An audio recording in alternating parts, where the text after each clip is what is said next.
Mu'adz bin Jabal, cendekiawan muslim yang paling tahu halal dan haram.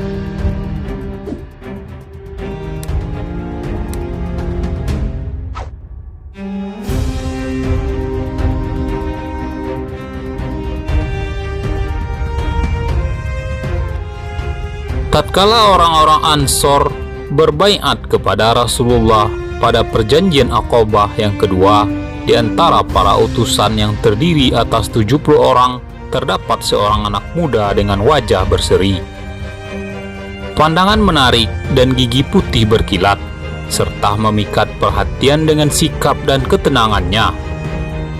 Dan jika bicara, maka orang yang melihat akan tambah terpesona karenanya. Dan itulah dia, Mu'adz bin Jabal radhiyallahu anhu. Dia termasuk as-sabiqunal awalun, golongan yang pertama masuk Islam, dan orang yang lebih dulu masuk Islam dengan keimanan serta keyakinannya, dan ikut serta dalam setiap perjuangan Rasulullah Shallallahu Alaihi Wasallam.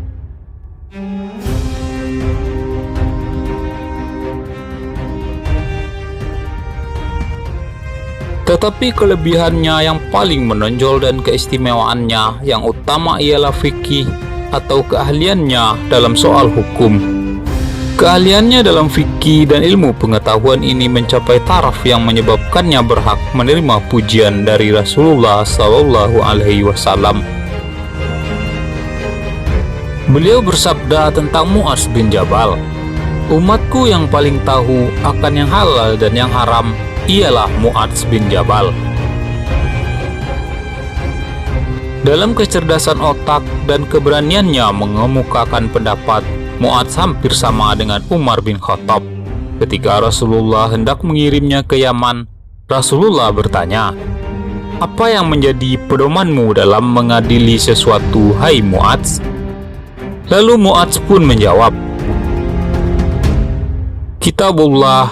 Jika saya tidak menemukan dalam kitabullah, saya akan memutuskan dengan sunnah Rasul.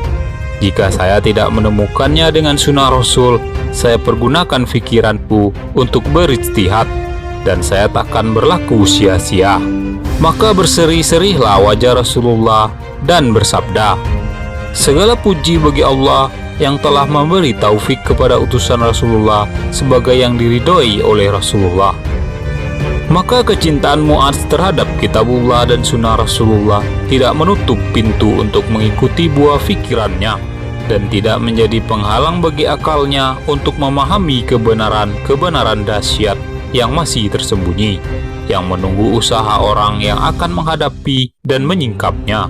Dan mungkin kemampuan untuk berijtihad dan keberanian menggunakan otak dan kecerdasan inilah yang menyebabkan Mu'adz berhasil mencapai kekayaan dalam ilmu fikih, mengatasi teman dan saudara-saudaranya, hingga dinyatakan oleh Rasulullah sebagai orang yang paling tahu tentang yang halal dan yang haram. Dan cerita-cerita sejarah melukiskan dirinya bagaimana adanya, yakni sebagai otak yang cermat dan jadi penyuluh serta dapat memutuskan persoalan dengan sebaik-baiknya.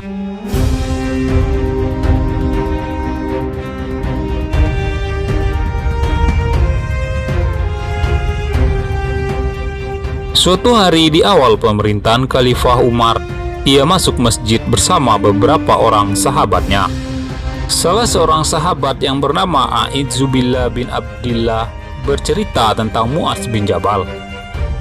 "Maka duduklah saya pada suatu majelis yang dihadiri oleh 30 orang lebih, masing-masing menyebutkan sebuah hadis yang mereka terima dari Rasulullah Shallallahu Alaihi Wasallam. Pada lingkaran itu ada seorang anak muda yang amat tampan, hitam manis warna kulitnya, bersih, manis tutur katanya, dan termuda usianya di antara mereka. Jika pada mereka terdapat keraguan tentang suatu hadis, mereka tanyakan kepada anak muda itu yang segera memberikan fatwanya, dan ia tak hendak berbicara kecuali bila diminta. Dan tatkala majelis itu berakhir, saya dekati anak muda itu dan saya tanyakan siapa namanya. Lalu ia pun menjawab, "Saya adalah Mu'adz bin Jabal."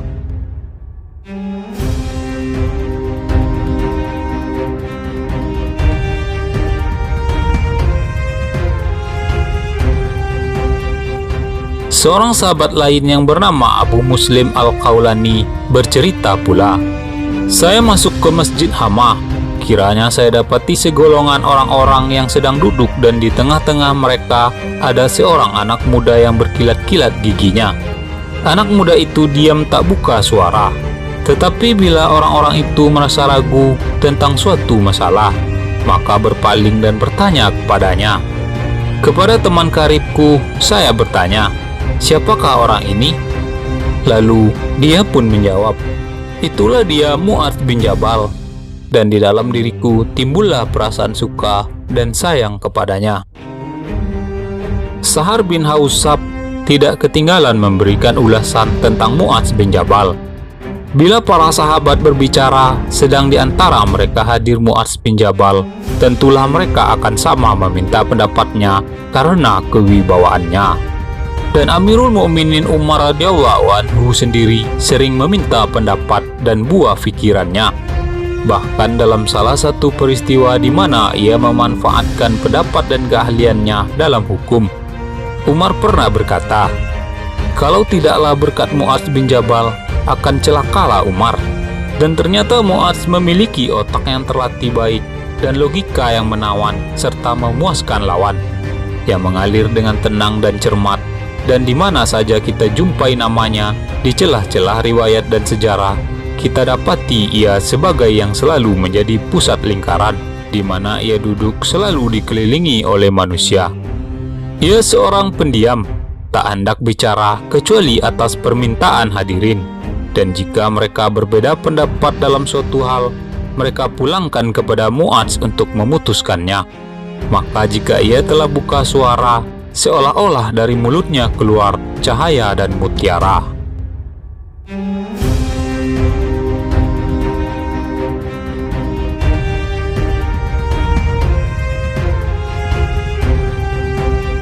Dan kedudukan yang tinggi di bidang pengetahuan ini serta penghormatan kaum muslimin kepadanya, baik selagi Rasulullah masih hidup maupun setelah beliau wafat, dicapai Mu'adz sewaktu ia masih muda. Ia meninggal dunia di masa pemerintahan Umar, sedang usianya belum lagi 33 tahun.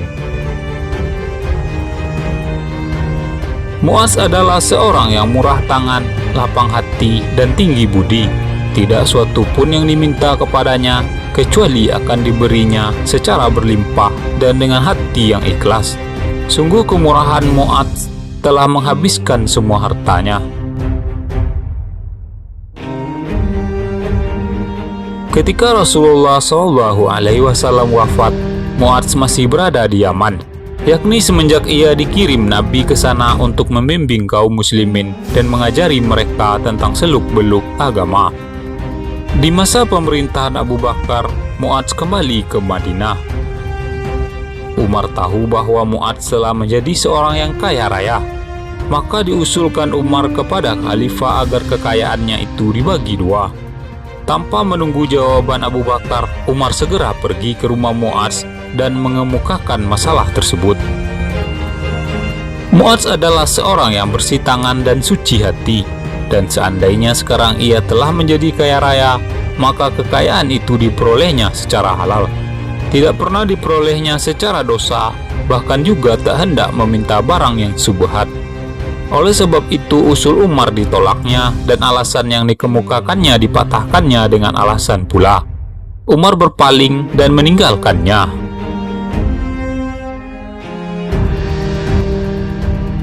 Pagi-pagi keesokan harinya Mu'adz segera pergi ke rumah Umar.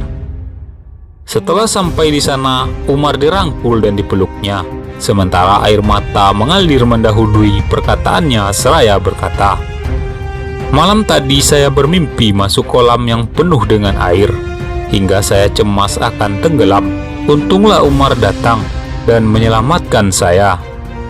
Kemudian bersama-sama mereka datang kepada Abu Bakar, dan Mu'adz meminta kepada khalifah untuk mengambil 1/2 hartanya. Namun Abu Bakar menolak hal tersebut. Lalu Umar berkata, "Sekarang harta itu telah halal dan jadi harta yang baik."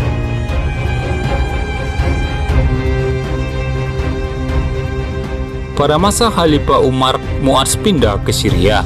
di mana ia tinggal bersama penduduk dan orang yang berkunjung ke sana sebagai guru dan ahli hukum. Dan tatkala Abu Ubaidah, amir atau gubernur militer di sana, serta sahabat karib Mu'adz meninggal dunia, ia diangkat oleh Amirul Mukminin Umar sebagai penggantinya di Syria. Tetapi hanya beberapa bulan saja ia memegang jabatan itu, ia dipanggil Allah untuk menghadapnya dalam keadaan tunduk dan menyerahkan diri. Umar radhiyallahu anhu berkata, "Sekiranya saya mengangkat Mu'adz sebagai pengganti, lalu ditanya oleh Allah kenapa saya mengangkatnya, maka saya akan berkata, saya dengar nabimu bersabda, bila ulama menghadap Allah Azza wa Jalla, pastilah Mu'adz akan berada di antara mereka." Mengangkat sebagai pengganti, yang dimaksud Umar di sini ialah penggantinya sebagai khalifah bagi seluruh kaum muslimin, bukan kepala sesuatu negeri atau wilayah. Sebelum menghembuskan nafasnya yang akhir, Umar pernah ditanyai beberapa sahabat, "Bagaimana jika Anda tetapkan pengganti Anda? Artinya Anda pilih sendiri orang yang akan menjadi khalifah itu, lalu kami baiat dan menyetujuinya."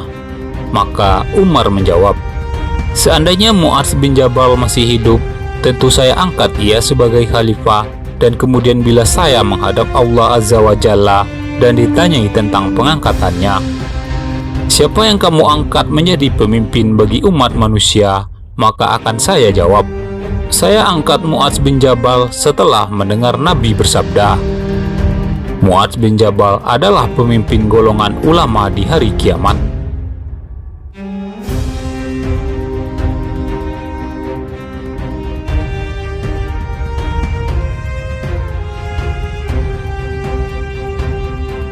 Mu'adz senantiasa menyeru manusia untuk mencapai ilmu dan berzikir kepada Allah. Diserunya mereka untuk mencari ilmu yang benar lagi bermanfaat. Mu'adz berkata, "Waspadalah akan tergelincirnya orang yang berilmu, dan kenalilah kebenaran itu dengan kebenaran pula, karena kebenaran itu mempunyai cahaya." Menurut Mu'adz, ibadat itu hendaklah dilakukan dengan cermat dan jangan berlebihan. Pada suatu hari, salah seorang muslim meminta kepadanya agar diberi pelajaran. Lalu Mu'adz berkata, "Saum dan berbukalah, lakukanlah sholat dan tidurlah.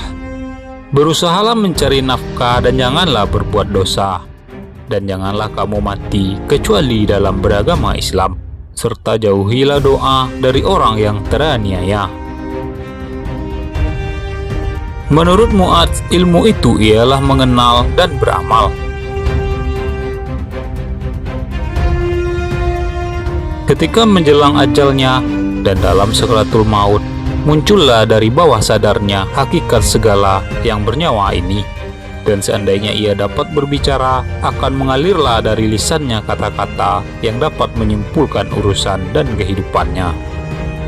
Dan pada saat-saat itu Mu'adz pun mengucapkan perkataan yang menyingkapkan dirinya sebagai seorang mukmin besar.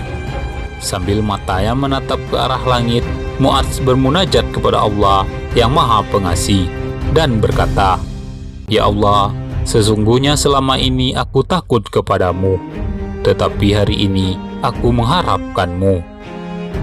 Ya Allah, Engkau mengetahui bahwa aku tidaklah mencintai dunia demi untuk mengalirkan air sungai atau menanam kayu-kayuan, tetapi hanyalah untuk menutup hawa di kala panas dan menghadapi saat-saat yang gawat, serta untuk menambah ilmu pengetahuan, keimanan, dan ketaatan." Lalu diulurkanlah tangannya seolah-olah hendak bersalaman dengan maut. Dan dalam keberangkatannya ke alam goib, masih sempat ia mengatakan, "Selamat datang hai maut, kekasih tiba di saat diperlukan."